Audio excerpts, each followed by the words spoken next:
Tomato order झाल्या मध्ये ना लय थकल्यासारखं झालं पण सकाळपासून पळतो ना. जेवावं लागलं ना सकाळपासून. नाही ना जेवण एक काम करू ना आपण जेवायला जाऊ कुठं? राजमुद्रा हॉटेल ढवारा जेवण करू आपण. ढवावर जेवण काय ना? ढवारा जेवण करू. फोन करून यायचा ना त्याला चालू.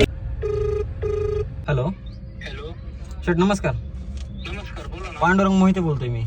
पांडुरंग मोहिते. हा बोला ना. मोहिते कुल्फीवाले ना. हो कुल्फीवाले. बोला साहेब काय म्हणता? बरोबर काय नाही आपल्याकडे जेवायला यायचं होतं चालू आहे ना.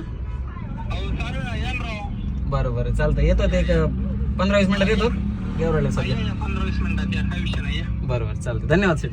हो चालते या.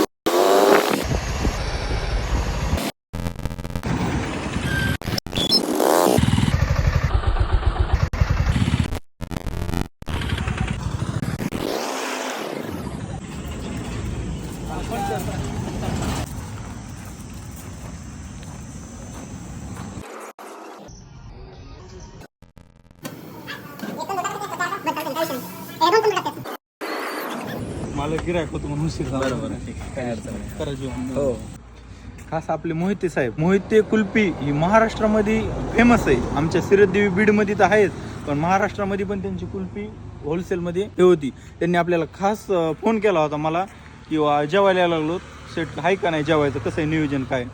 तर ते जेवलेत तर त्यांना विचारू आपल्या जेवणाची स्पेशल ढवारा मटण खाल्लं आहे त्यांनी. क्वालिटी कशी आहे, क्वांटिटी कशी आहे आणि सर्व्हिस कशी आहे. ते एक चांगले यूट्यूबर पण आहेत, चांगले व्यावसायिक पण आहेत. आणि त्यांचं म्हणजे जेवढं सांगन तेवढं, कारण त्यांचा धंदा असा आहे की त्यांनी महाराष्ट्रामधल्या बहुतेक हॉटेलमध्ये जेवण केलं आहे की त्या हॉटेलची आपल्या हॉटेलमध्ये कसं वाटलं जेवण. एक तुम्ही तुमच्या चॅनल आहे त्या प्रेक्षकाला तुमच्या ऑडियन्सला काय सांगणार आहेत? आज आपण इथं राजमुद्रा हॉटेलवर जेवण केलं. जेवण इतकं अप्रतिम आणि सुंदर होतं की आपण संपूर्ण महाराष्ट्रामध्ये 400-500 ठिकाणी नॉनव्हेजमध्ये जेवण केलं असेल, पण इथं जे मनतृप्त झालंय, मनाचं समाधान झालंय ते आपलं कुठंही होऊ शकत नाही. मी सर्व प्रेक्षकांना विनंती करेल की आपण जर बीड संभाजीनगरवरून माजलगावला जाणार असाल तर 100% सिरसदेवीला राजमुद्रा हॉटेलवर महेश बेताळ सरांच्या राजमुद्रा हॉटेलवर थांबायचं आहे आणि एकदा ढवारा जेवणाचा आनंद घ्यायचा आहे. कारण यांची जी क्वालिटी आहे ही मी सांगतो की मी 400-500 ठिकाणी जे जेवण केलेलं आहे ह्याच्यामधून सांगतो की ही क्वालिटी टॉपमध्ये आहे. विषय क्वालिटीचा भागात, त्यामुळे आपण टॉप आहेत. पण आपले मोहिते साहेबाची कुल्फी काय का अख्ख्या महाराष्ट्रात टॉप आहे.